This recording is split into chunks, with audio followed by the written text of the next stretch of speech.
Welcome to மகே maths class. நீ நம்ம என்ன பார்க்க போகிறோம்னா 6ஆம் வகுப்பு 2ஆம் பருவம் வடிவியலில் பயிற்சி 4.1ல் 5வது கணக்கு தான் பார்க்க போகிறோம். இதுக்கு முன்னாடி 4வது கணக்கு வீடியோ போட்டிருக்கோம். அதோட லிங்க் டிஸ்கிரிப்ஷனில் இருக்குது, போய் பார்த்துட்டு வாங்க. இப்போ வாங்க கணக்கு பார்க்கலாம்.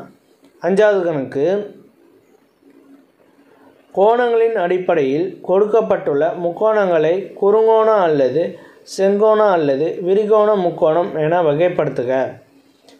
கோணங்கள் அடிப்படையில் கொடுத்துருக்காங்க. நம்ம இதுக்கு முன்னாடி பக்கங்கள் அடிப்படையில் போட்டிருக்கோம். அதே மாதிரி இப்போ கோணங்கள் அடிப்படையில் முக்கோணத்தை கண்டுபிடிக்கணும். அதில் ஃபஸ்ட்டு கணக்கில் பாருங்கள், 60 டிகிரி 65 டிகிரி 55 டிகிரி இது எல்லாமே எப்படி இருக்குன்னா 90 டிகிரிக்கு கீழே இருக்குது.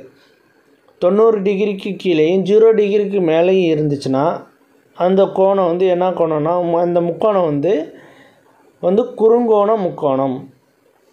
90 டிகிரிக்கு கீழே இருந்துச்சுன்னா அது குறுங்கோண முக்கோணம்.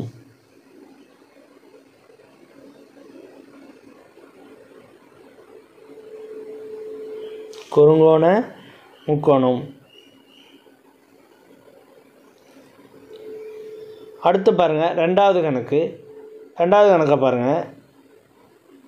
இதோட கோணம் எப்படி கொடுத்துருக்காங்கன்னு பாருங்கள். 45 டிகிரி 90 டிகிரி இதோட கோணம் இப்படி கொடுத்துருக்காங்க. 90 டிகிரின்னு வந்துச்சுனாலே நமக்கு செங்கோணம். 90 டிகிரி ஒரு அளவு கொடுத்துருந்தாங்கன்னா முழுசாக அது செங்கோணம் தான் நம்ம சொல்லுவோம். அப்போ இது செங்கோண முக்கோணம்.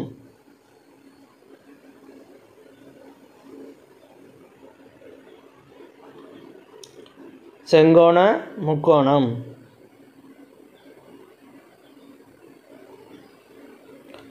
அடுத்து மூணாவது கணக்கு பாருங்கள். மூணாவது கணக்கு கோணம் என்ன கொடுத்துருக்காங்கன்னா 125 டிகிரி கொடுத்துருக்காங்க. இது 90 டிகிரிக்கு மேலே வருது. 90 டிகிரிக்கு மேலே மற்றதை பாருங்கள், 20 35 டிகிரி இப்படி கொடுத்துருக்காங்க. இது 125 டிகிரி 90 டிகிரிக்கு மேலே வரும். அப்போ இது விரிகோண முக்கோணம். 90 டிகிரிக்கு மேலே இருந்துச்சுன்னா அது விரிகோண முக்கோணம்.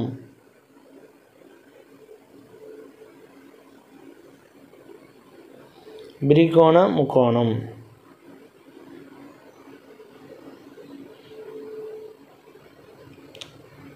அடுத்து பாருங்கள்,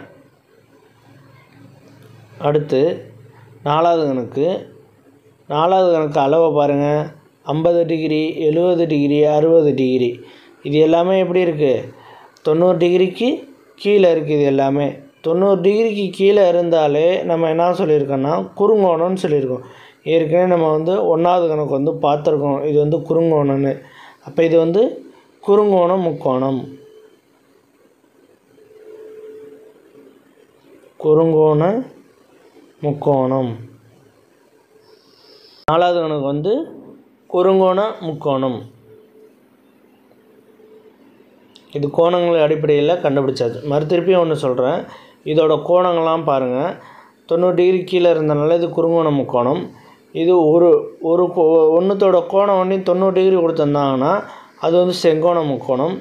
இது 90 டிகிரிக்கு மேலே 125 டிகிரின்னு வந்திருக்கு. அப்போ இது விரிகோண முக்கோணம். இது 90 டிகிரிக்கு கீழே இருக்குது எல்லாத்தோடைய கோணமும். அதனால் இது குறுங்கோண முக்கோணம். அவ்வளோதான் இந்த கணக்கு. நெக்ஸ்ட் வீடியோவில் பார்க்கலாம். இந்த வீடியோ பிடிச்சிருந்தால் லைக் பண்ணுங்கள், கமெண்ட் பண்ணுங்கள், ஷேர் பண்ணுங்கள், சப்ஸ்கிரைப் பண்ணுங்கள். அந்த பெல் பட்டன்